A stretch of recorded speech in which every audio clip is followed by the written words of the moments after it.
Mi nombre es Roberto Valdés. Tengo 71 años y durante 5 años mi propio hijo no me visitó ni una sola vez, ni siquiera cuando estuve internado en el hospital con neumonía. Pero lo que él no sabía es que su vecino de al lado, un hombre que apenas conocía, se había convertido en el hijo que yo nunca tuve. Y eso cambiaría todo para siempre. Imagínense la escena. Después de trabajar 45 años como mecánico, de levantarme todos los días a las 5 de la mañana para darle la mejor educación a mi hijo Sebastián, después de pagarle la universidad y ayudarlo a comprar su primera casa, él decide que su padre ya no existe. Así, sin más, como si los lazos de sangre fueran solo un papel que se puede romper cuando ya no conviene. Escuchen esta historia hasta el final y díganme qué harían ustedes en mi lugar. Cuéntenme también desde qué ciudad me están escuchando, porque lo que voy a contarles es algo que le puede pasar a cualquier padre en cualquier parte del mundo. Para que entiendan bien esta historia, tengo que contarles cómo llegué hasta acá, porque no siempre fui este viejo solitario que esperaba en vano las visitas de su hijo. Hijo, llegué a esta ciudad hace 50 años, recién casado con mi Elena, que en paz descanse. Veníamos del interior sin un peso en el bolsillo, pero con unas ganas de salir adelante que no me cabían en el pecho.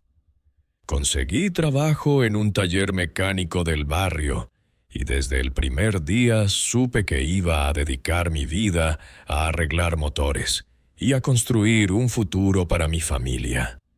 Elena trabajaba cosiendo en una fábrica de ropa para ayudar con los gastos, y yo hacía horas extras siempre que podía.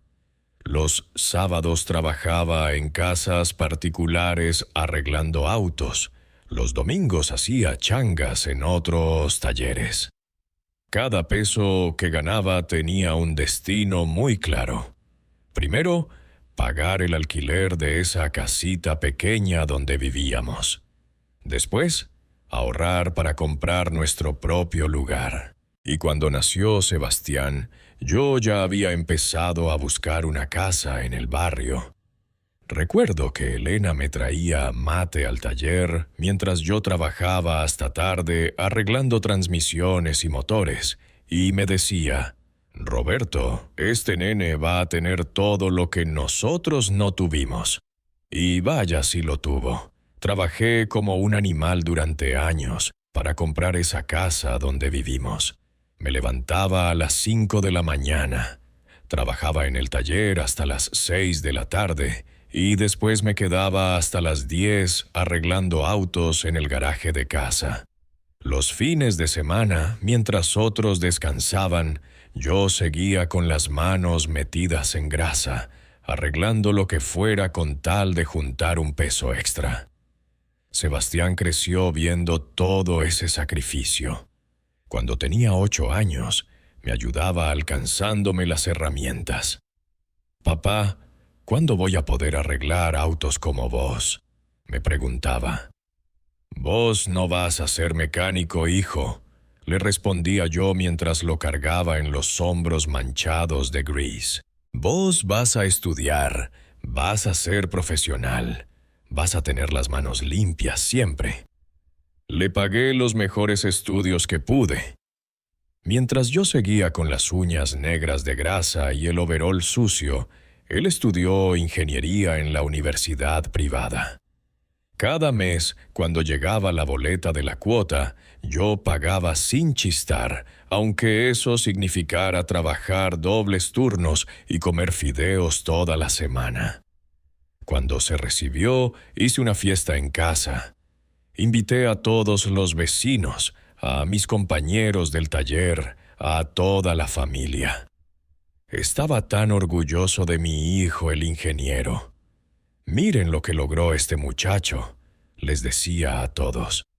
Salió de una familia de obreros y ahora va a tener su oficina, va a usar traje y corbata.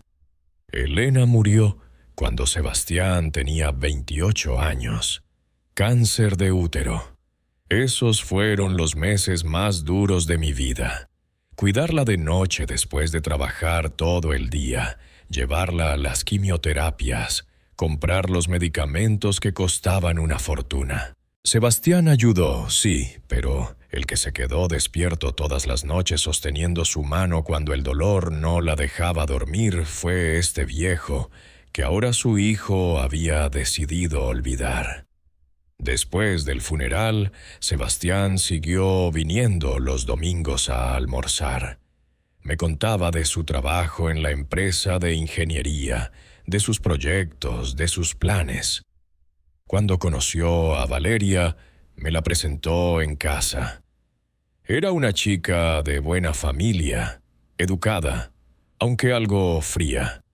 Pero yo pensé, si mi hijo la eligió, debe ser especial. Se casaron en una ceremonia linda. En un salón elegante, yo me puse mi único traje bueno, el mismo que había usado para el casamiento de mi hermana años atrás, y caminé orgulloso del brazo de mi hijo hasta el altar. Al principio, todo siguió igual. Venían los domingos, almorzábamos juntos, yo les cocinaba asado en la parrilla del patio, tomábamos mate hasta la tarde. Sebastián me contaba de su nuevo puesto, de los proyectos importantes que le habían asignado, de la casa que estaban por comprar.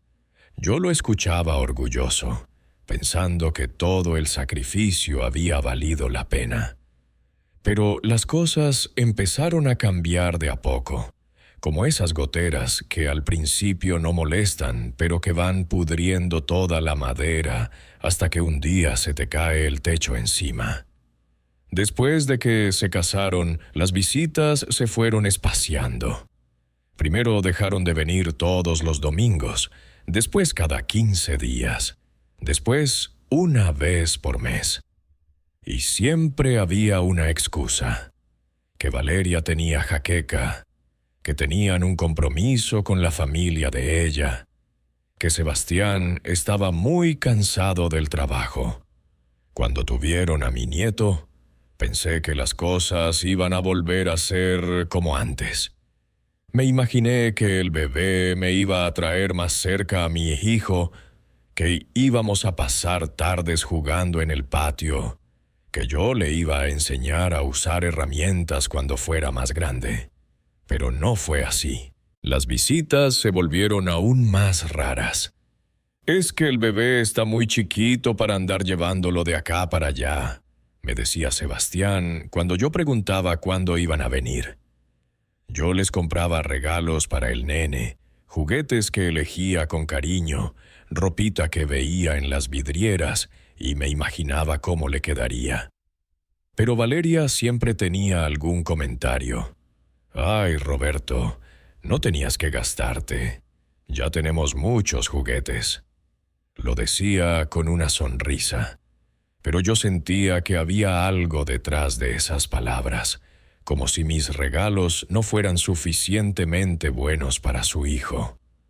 Una vez, para el primer cumpleaños de mi nieto, le hice un autito de madera con mis propias manos. Pasé semanas en el garaje, lijando, pintando, haciendo que cada ruedita girara perfecta. Cuando se lo regalé, el nene todavía era muy chiquito para entender, pero yo estaba seguro de que cuando creciera un poco le iba a encantar. Valeria lo miró y dijo: «Qué lindo, Roberto. Lo vamos a guardar para cuando sea más grande». Pero nunca más lo volví a ver. Los domingos empezaron a acortarse. Llegaban después del mediodía, comían rápido y se iban antes de las 4. Yo preparaba comida para un ejército porque me encantaba cocinar para mi familia, pero siempre sobraba todo. «Papá, no cocines tanto», me decía Sebastián. «Nosotros comemos poco al mediodía». Pero yo sabía que no era eso. Simplemente tenían prisa por irse. Después empezaron las cancelaciones. Papá, no vamos a poder ir este domingo. Valeria no se siente bien. Papá, el nene está con fiebre, mejor nos quedamos en casa. Papá, tenemos un bautismo de la familia de Valeria. Siempre había una excusa. Siempre había algo más importante que venir a ver al viejo. Yo llamaba a Sebastián durante la semana para preguntarle cómo estaban, cómo iba el trabajo, cómo estaba mi nieto. Las conversaciones se fueron haciendo cada vez más cortas. Hola papá, ¿todo bien? Después te llamo. Pero después nunca llegaba. Un día decidí ir yo a visitarlos. Fue un error. Cuando toqué el timbre de su casa nueva, esa casa linda con jardín y garage para 2 autos que él había comprado con su sueldo de ingeniero, Valeria atendió con una cara que no me gustó nada. «Ay, Roberto, qué sorpresa», me dijo, pero no era una sorpresa agradable. Sebastián no está, se fue a una obra. Era sábado por la tarde. Mi nieto estaba jugando en la sala y cuando me vio gritó «¡Abuelo!» y corrió a abrazarme. Ese abrazo me calentó el corazón, pero duró poco porque Valeria enseguida lo llamó. «Matías, vení acá que te vas a ensuciar la ropa». El nene tenía puesto un jogging, no era ropa para ensuciar. Me quedé parado en la entrada como un vendedor ambulante. Valeria no me invitó a pasar, no me ofreció ni un vaso de agua. «Bueno, Roberto, cuando venga Sebastián le digo que viniste», me dijo y cerró la puerta. Caminé hasta la parada del colectivo, sintiéndome como un perro echado a patadas. Ahí entendí algo que me cambiaría todo. Para Valeria yo no era el padre de su marido, era una molestia, un viejo que incomodaba con su presencia. Lo que más me dolió fue que Sebastián nunca me preguntó por qué había ido a visitarlos. Nunca me llamó para disculparse por la actitud de su mujer. Simplemente hizo como si nada hubiera pasado, como si yo no hubiera estado parado en la puerta de su casa sintiéndome humillado. Las Navidades se volvieron un trámite. Venían una horita, comían algo, el nene abría los regalos que yo le compraba y se iban. «Tenemos que ir a cenar con la familia de Valeria». Era la excusa de siempre. Nunca me invitaron a conocer a esa familia. Nunca me incluyeron en sus planes navideños reales. Cuando cumplí 70 años, esperé toda la tarde que vinieran a saludarme. Había preparado una torta. Había limpiado la casa de arriba a abajo. A las 9 de la noche, Sebastián me llamó por teléfono. «Papá, feliz cumpleaños. Discúlpame que no pudimos ir, pero tuvimos un inconveniente». No me explicó qué inconveniente. Ese día comí torta solo, mirando fotos de cuando Sebastián era chico, preguntándome dónde había fallado como padre. ¿Se dan cuenta de lo que se siente? Pasar de ser el héroe de tu hijo a ser alguien que molesta con su existencia. Pasar de que te llamen para cada problema a que no te llamen ni para los momentos importantes. ¿Y todo por qué? Porque me había hecho viejo. Porque ya no era útil. Porque ahora tenía otra familia que le parecía más importante. Pero lo que Sebastián no sabía era que había alguien más en mi vida que se había dado cuenta de mi soledad. Alguien que vivía a 30 metros de mi casa y que se había convertido, sin que yo me diera cuenta, en el hijo que nunca tuve. Ahora viene la parte de la historia que mi hijo nunca se imaginó. La parte que cambiaría todo entre nosotros para siempre. Su nombre es Carlos Mendoza, Tiene 45 años y vive en la casa de al lado de la mía desde hace 8 años. Es electricista, trabaja por su cuenta, tiene 2 hijos adolescentes y una esposa que se llama María. Al principio éramos solo vecinos que se saludaban por encima del cerco, nada más. Buenos días, don Roberto. Buenos días, Carlos, ¿cómo anda? Conversaciones de pasillo, de gente que convive en el mismo barrio, pero que no se conoce realmente. Todo cambió el día que me caí en el patio. Fue un martes por la mañana. Yo estaba regando las plantas cuando me resbalé con la manguera mojada y me golpeé fuerte la cadera contra el piso de baldosas. Tenía 68 años. No era tan fácil levantarse después de un golpe así. Me quedé ahí tirado, sin poder moverme, gritando por ayuda. Carlos estaba trabajando en su casa, arreglando algo en el techo, y me escuchó. Saltó el cerco que separa nuestros patios y vino corriendo. «Don Roberto, ¿qué pasó? ¿Está bien?» Me ayudó a levantarme con mucho cuidado. Me llevó hasta el sillón de la galería. Me trajo hielo para la cadera. «¿Quiere que llame a su hijo?», me preguntó. «No hace falta», le dije. «Sebastián está trabajando, no lo molestes». Pero Carlos no se conformó con eso. Se quedó conmigo toda la tarde. Cada tanto venía a preguntarme cómo me sentía, si necesitaba algo. Su esposa María me mandó el almuerzo. «Para que no tenga que cocinar hoy», me dijo Carlos cuando me trajo el plato de comida caliente. Esa noche, antes de acostarse, vino a golpear mi puerta. «Don Roberto, si necesita algo en la madrugada, grite nomás. Yo duermo con la ventana abierta». Sebastián se enteró del golpe 3 días después, cuando finalmente lo llamé para contarle. «¿Estás bien, papá? ¿Querés que vaya?», me preguntó. Pero por su tono de voz me di cuenta de que esperaba que le dijera que no. «No, ya estoy bien», le respondí. Carlos me ayudó. «Ah, perfecto. Qué bueno que tenés vecinos atentos», me dijo, y eso fue todo. No vino a verme, no se preocupó por saber cómo estaba realmente. Después de ese día, la relación con Carlos cambió. Empezamos a conversar más seguido por encima del cerco. Él me contaba de su trabajo, de sus hijos, de sus proyectos para la casa. Yo le contaba de mis años en el taller, de los autos que había arreglado, de las cosas que había aprendido trabajando con motores. Un sábado me vio lavando el auto en la vereda y se acercó. «Don Roberto, ese ruido que hace el motor no me gusta.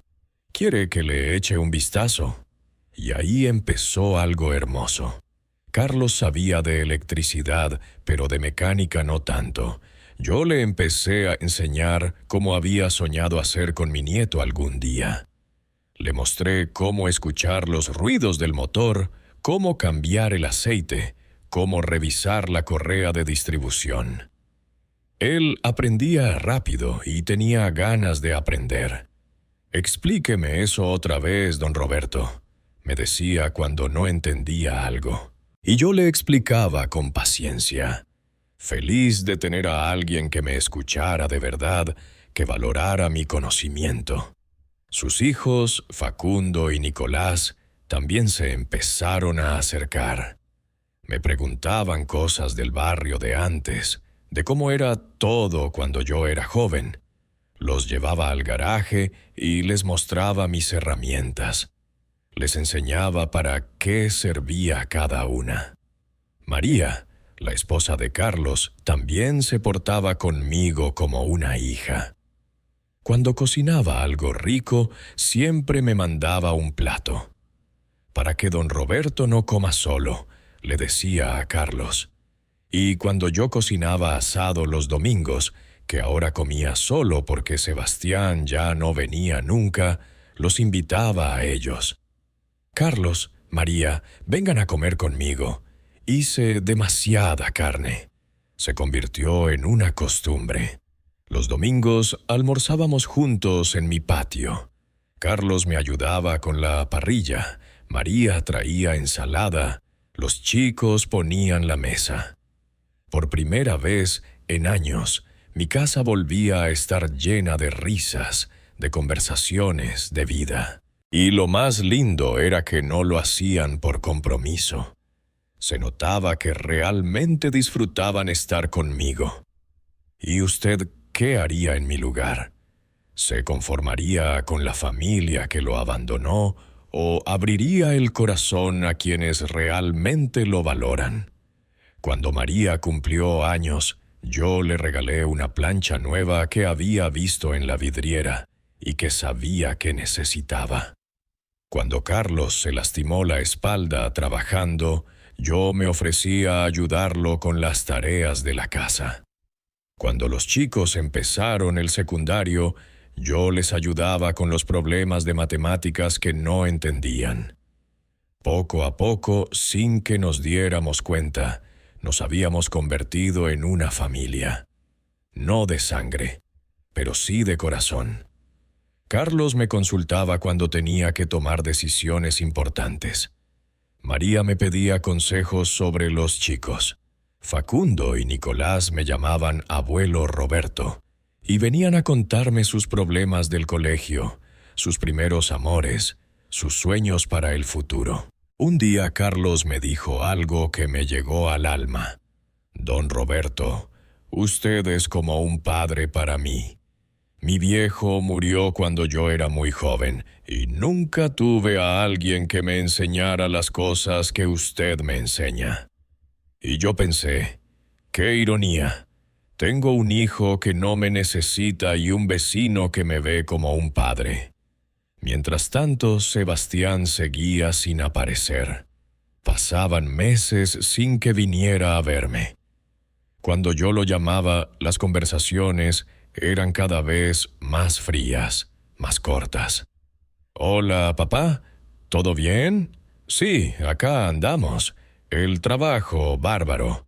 Bueno, te dejo que estamos saliendo». Y cortaba.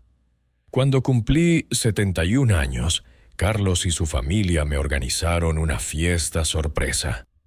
Invitaron a todos los vecinos del barrio, hicieron asado, compraron una torta, me cantaron el feliz cumpleaños. Fue una de las noches más felices que había tenido en años. Sebastián no vino, ni siquiera llamó. Se acordó 2 días después y me mandó un mensaje de texto. «Papá, perdón, se me pasó tu cumpleaños. Felicidades atrasadas». Esa noche, después de la fiesta, me quedé despierto pensando en lo absurdo de la situación. Tenía un hijo de sangre que se había olvidado de mi cumpleaños y tenía un vecino que me había organizado una fiesta como si fuera su propio padre. ¿Dónde estaba la lógica en eso? Fue entonces cuando empecé a tomar una decisión que cambiaría todo. Una decisión que Sebastián nunca vio venir, porque estaba demasiado ocupado con su vida perfecta como para darse cuenta de lo que estaba perdiendo. El punto de quiebre llegó cuando me enfermé. Fue hace 6 meses, una neumonía que me agarró en pleno invierno y que me tuvo internado en el hospital durante 2 semanas. Los médicos decían que había sido grave, que a mi edad esas cosas podían complicarse fácil. Yo estaba asustado, no voy a mentir. Cuando uno está solo en una cama de hospital, pensando en si va a salir caminando o en una caja, se da cuenta de muchas cosas. Carlos vino a verme todos los días, sin excepción. Llegaba después del trabajo, se quedaba conmigo hasta que terminaba el horario de visitas.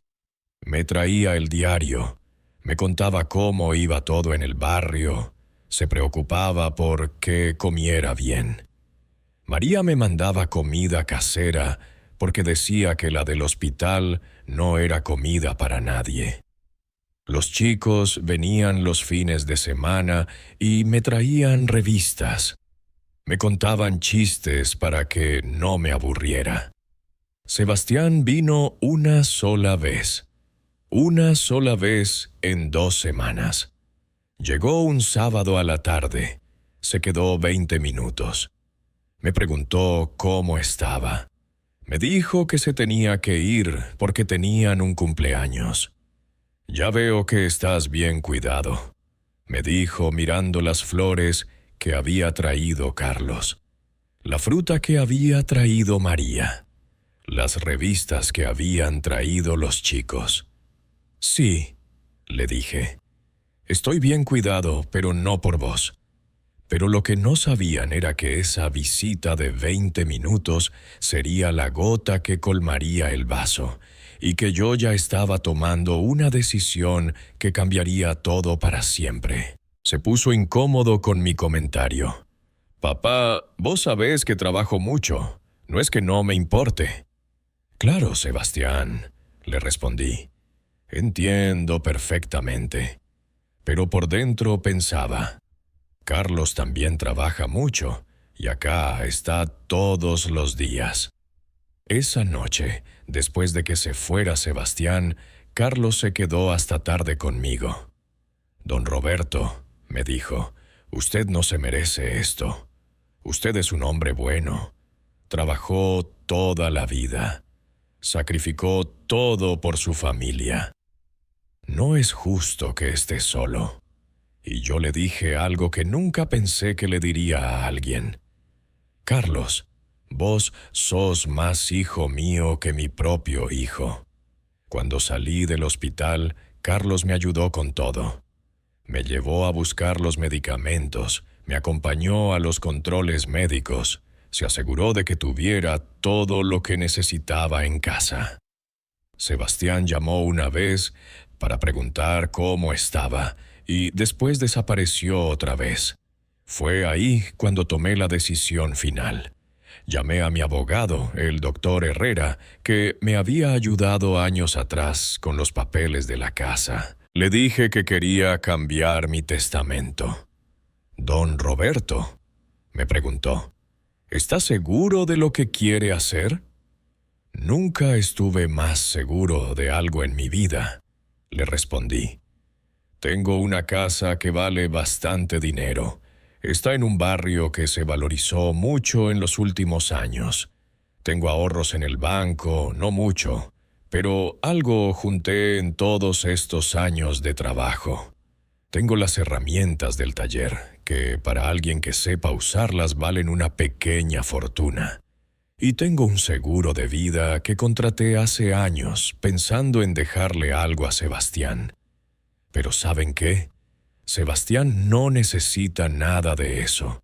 Tiene su trabajo de ingeniero, su casa linda, su familia próspera. No necesita la herencia de su padre viejo. Carlos, en cambio, lucha todos los días para salir adelante. Trabaja de sol a sol para mantener a su familia, para darles educación a sus hijos, para tener una vida digna. El Nuevo Testamento es muy simple. Todo lo que tengo se lo dejo a Carlos Mendoza y su familia. La casa, los ahorros, las herramientas, el seguro de vida, todo. Y hay una carta explicando por qué tomé esa decisión. Una carta que van a leer el día que yo ya no esté. También dejé grabado un video testimonio donde explico con mis propias palabras por qué tomé esta decisión, para que nadie pueda decir que me manipularon o que no estaba en mis cabales. Lo más importante, Carlos no acepta dinero mientras yo viva. Él me cuida por cariño, no por interés. Solo cuidado, compañía y familia verdadera. ¿Saben lo que dice esa carta? Dice que Carlos me cuidó cuando estuve enfermo, me acompañó cuando estuve solo, Me trató como un padre cuando mi propio hijo se olvidó de que existía. Dice que Facundo y Nicolás me dieron el cariño de nietos que mi propio nieto nunca me dio. Dice que María me cocinó más comidas en estos años que mi nuera en toda su vida. También dice algo más. Dice que para Sebastián dejo solo una cosa: la lección de que el amor y el respeto no se heredan, se ganan. Y él eligió no ganárselos. Pero la historia no termina ahí, porque los planes siempre tienen una forma de salir a la luz antes de tiempo. Y lo que pasó después, ninguno de nosotros se lo esperaba. Hace 3 semanas, Sebastián apareció por casa sin avisar. Era un sábado por la tarde. Yo estaba tomando mate en el patio con Carlos, riéndonos de algo que había contado Facundo, cuando escuchamos el timbre. «Debe ser María que vuelve del supermercado», dijo Carlos. Pero cuando abrí la puerta me encontré con mi hijo parado ahí con una cara que hacía meses que no veía. «Hola, papá», me dijo. «¿Puedo pasar?» «Claro», le respondí, pero por primera vez en mi vida no me alegré de verlo. Ya era demasiado tarde para eso. Carlos, como el caballero que es, se levantó enseguida. «Don Roberto, lo dejo con su hijo. Nos vemos más tarde». «No, Carlos, quédate», le dije. «Sebastián, él es Carlos, mi vecino. Carlos, él es mi hijo, Sebastián». Se saludaron educadamente, pero yo notaba la incomodidad en el aire. Sebastián miraba alrededor como tratando de entender qué hacía ese hombre tomando mate en el patio de su padre. «Papá», me dijo cuando Carlos se fue, «tenemos que hablar». «Hablemos», le dije, sirviéndome otro mate sin apuro. «Me enteré de que estuviste internado», empezó. «Sí, hace 6 meses. Neumonía. ¿Por qué no me llamaste?» Lo miré fijo a los ojos. «Te llamé, Sebastián. Viniste una vez en 2 semanas». Se quedó callado un momento. «Papá, yo trabajo mucho. Tengo responsabilidades». «Carlos también trabaja mucho», lo interrumpí. «Y estuvo conmigo todos los días». Vi que apretó la mandíbula. «Papá, él no es tu familia». «¿Y vos sí?», le pregunté sin levantar la voz. «¿Cuándo fue la última vez que viniste a verme sin que yo te llamara? ¿Cuándo fue la última vez que te preocupaste por saber cómo estoy?»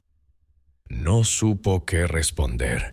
Se quedó ahí sentado, moviendo nervioso las manos, hasta que finalmente dijo lo que había venido a decir.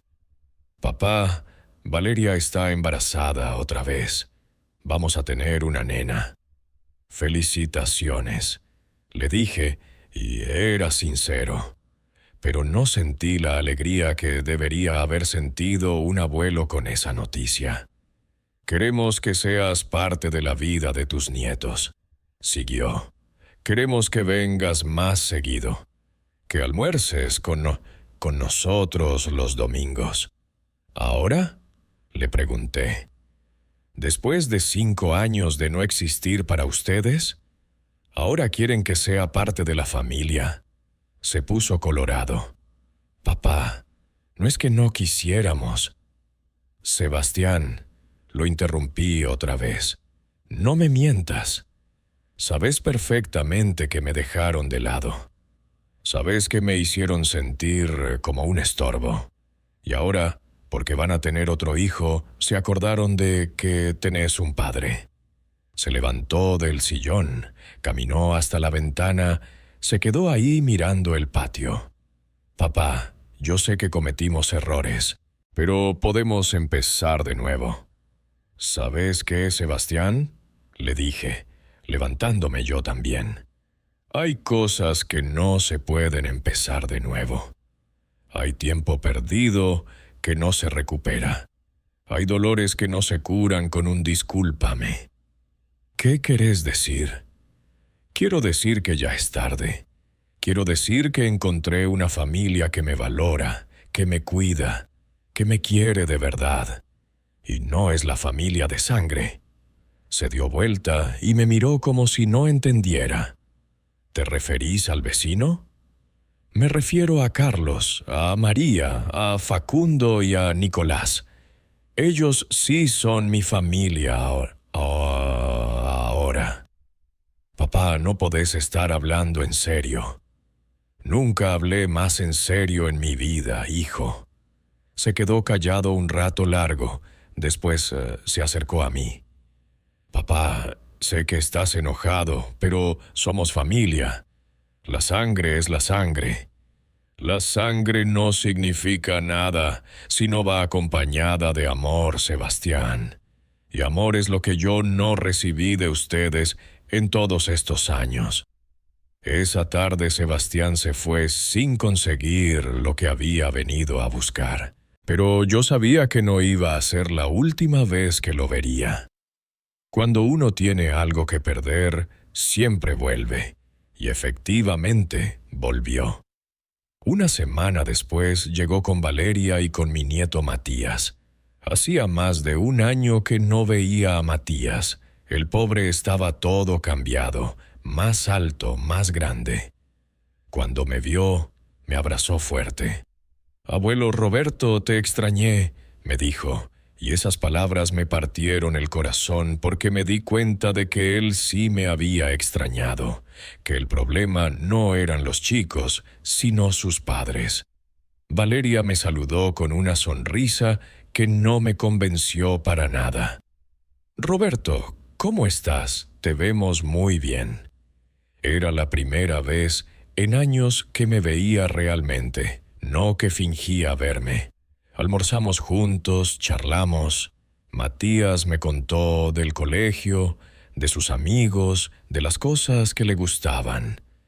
Y por un momento pensé que tal vez podríamos arreglar las cosas. Hasta que Valeria dijo algo que me confirmó todas mis sospechas. «Roberto», me dijo mientras tomábamos el café, «estuvimos pensando que tal vez podrías venir a vivir con nosotros. Tenemos lugar en casa y así estarías más acompañado». Ahí lo entendí todo. No habían venido porque se preocuparan por mí. Habían venido porque se habían enterado de algo, porque alguien les había dicho algo sobre mi testamento. No sé cómo, pero algo sabían. «¿Y qué pasaría con mi casa?», les pregunté, haciéndome el inocente. «Bueno», dijo Sebastián, «la podrías vender o alquilar. Con esa plata podrías vivir tranquilo sin preocuparte por nada. O sea que ustedes se encargaría de administrar mi dinero». «No es eso, papá. Es que a tu edad es mejor tener todo simplificado». Los miré a los dos. Después miré a Matías, que estaba jugando en el patio, ajeno a toda esa conversación de adultos.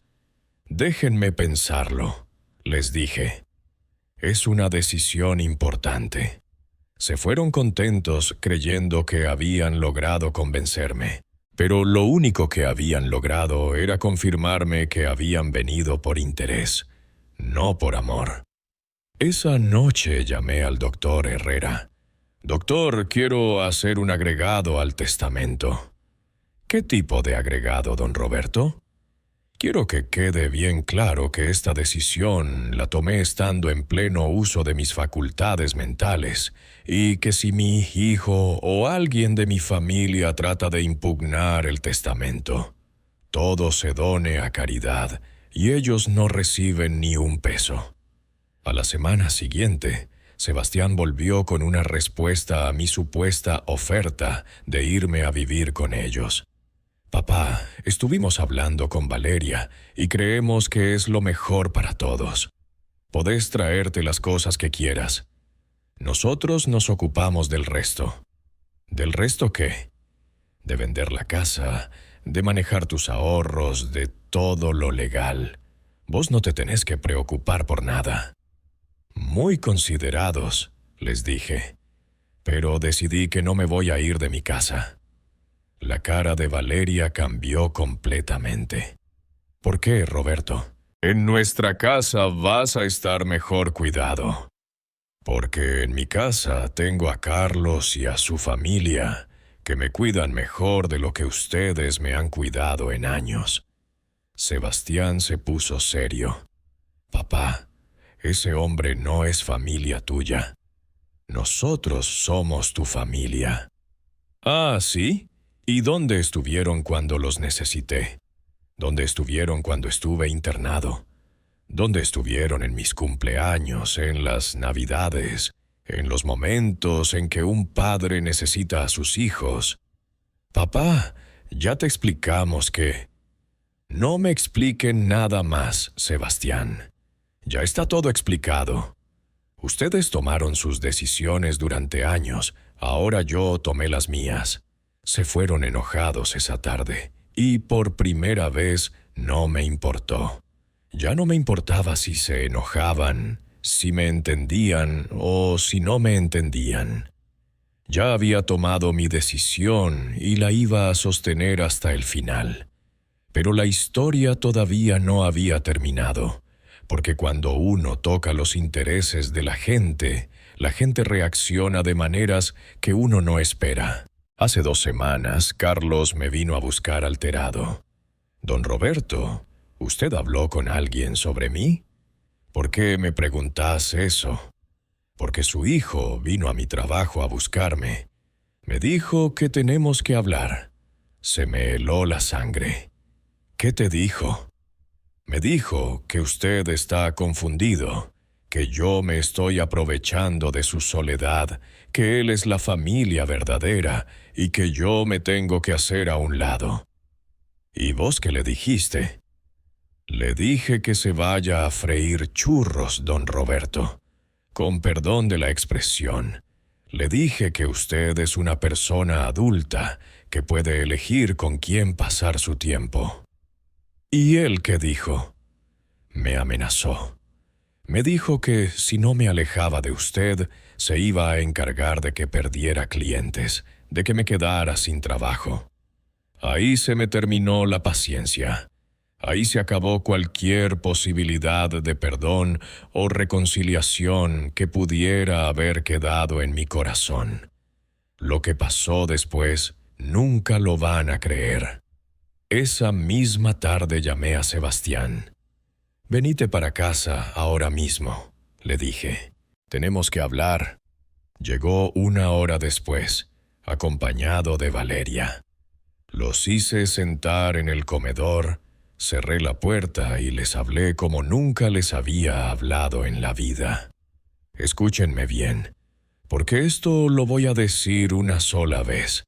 Carlos es un hombre de bien que me ayudó cuando ustedes me abandonaron. Es más familia mía que ustedes, porque familia no es solo sangre, es cariño, respeto, compañía. Y si vuelven a molestarlo, si se atreven a amenazarlo o a hacerle cualquier cosa, van a conocer un lado mío que no conocen. Papá, me interrumpió Sebastián, nosotros solo queremos protegerte de gente que se puede estar aprovechando de vos. ¿Aprovechándose de qué? De mis cenas de domingo, de mis consejos de mecánica, de mis historias del barrio. Carlos no me pidió nunca nada, hijo, nunca. Al contrario, él fue el que me dio todo. Pero, papá... «Pero nada», grité, y hacía años que no gritaba. Ustedes aparecieron después de 5 años porque se enteraron de algo, ¿verdad? Se enteraron de que cambié mi testamento. Se miraron entre ellos con cara de culpables. «¿Cómo te enteraste?», les pregunté. «¿Quién les dijo?». Valeria bajó la cabeza. «La secretaria del doctor Herrera es prima mía. Nos contó que habías ido a cambiar el testamento». «Perfecto. Entonces ya saben todo. Saben que decidí dejarle todo a Carlos y a su familia. Papá, no podés hacer eso, dijo Sebastián levantándose del sillón. Esa casa la construiste pensando en nosotros, en tu familia. La construí pensando en mi hijo, sí. En el hijo que me iba a cuidar cuando fuera viejo, que me iba a acompañar, que me iba a respetar. Pero ese hijo no sos vos, Sebastián. Ese hijo es Carlos. Él no es tu hijo, gritó Valeria. Nosotros somos tu familia. Ustedes son mi familia de sangre, les dije con calma. Pero Carlos es mi familia de corazón. Y cuando uno llega a mi edad, aprende a valorar más el corazón que la sangre. Se quedaron callados un momento largo. Después, Sebastián me dijo algo que me confirmó lo que yo ya sabía. Papá, podemos impugnar ese testamento. Un juez va a entender que ese hombre se aprovechó de tu soledad.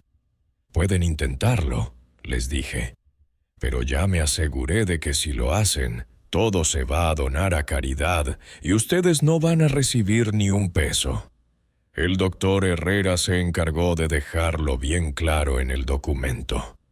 La cara de Valeria se descompuso. Roberto, no podés hablarnos así. Somos la familia de tu nieto. Y por mi nieto es que decidí hacer esto, para que aprenda que en la vida uno recibe lo que da, para que aprenda que el respeto y el amor no se heredan, se ganan.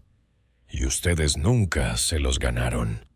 Escuchen esto hasta el final, porque lo que voy a contarles ahora es la parte más importante de toda esta historia. Se fueron esa tarde sin decir palabra, y desde entonces no los he vuelto a ver. Sé que van a volver, sé que van a insistir, sé que van a tratar de convencerme de cambiar mi decisión. Pero ya es demasiado tarde para eso. Anoche, Carlos y yo estábamos arreglando su auto en el garaje cuando me dijo algo que me emocionó. Don Roberto, no sé qué hice para merecer tenerlo como vecino, pero quiero que sepa que usted cambió mi vida. Mis hijos lo adoran, mi señora lo quiere como a un padre, y yo lo respeto más que a nadie en el mundo. Carlos, le dije, vos me diste algo que mi propio hijo no me dio. Me diste el respeto de un hijo y el cariño de una familia, y eso no tiene precio. Este domingo vamos a almorzar juntos como todos los domingos. Carlos va a ayudarme con el asado, María va a traer ensalada, Facundo y Nicolás van a poner la mesa. Vamos a reírnos, vamos a charlar, vamos a disfrutar de estar juntos. Y por primera vez en años voy a sentir que tengo una familia de verdad. Sebastián perdió una herencia, sí, pero yo gané algo mucho más valioso. Gané una familia que me eligió no por obligación, sino por cariño. Gané hijos que me respetan no porque les debo algo, sino porque les ofrecí algo. Gané nietos que me buscan no porque sus padres los obligan, sino porque genuinamente disfrutan mi compañía.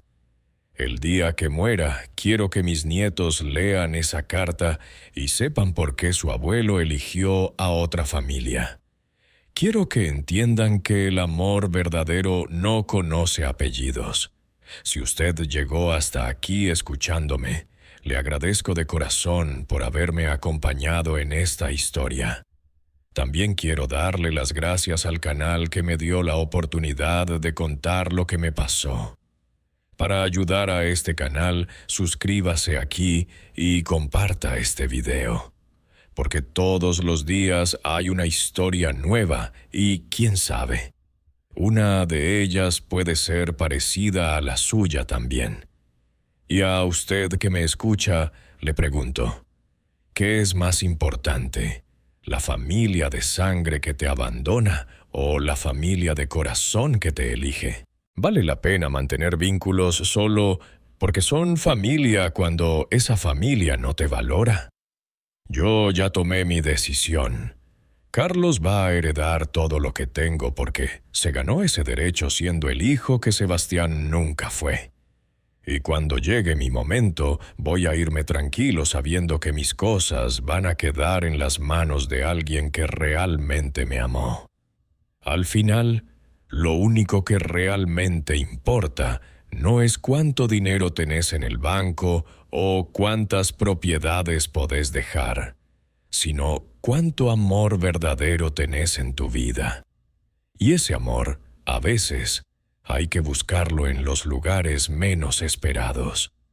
Cuéntenme si esta historia les llegó al corazón y díganme desde qué ciudad me están escuchando. Porque, aunque uno se sienta solo a veces, siempre hay alguien en algún lugar del mundo que entiende lo que uno vive. Y recuerden, nunca es tarde para elegir a nuestra verdadera familia.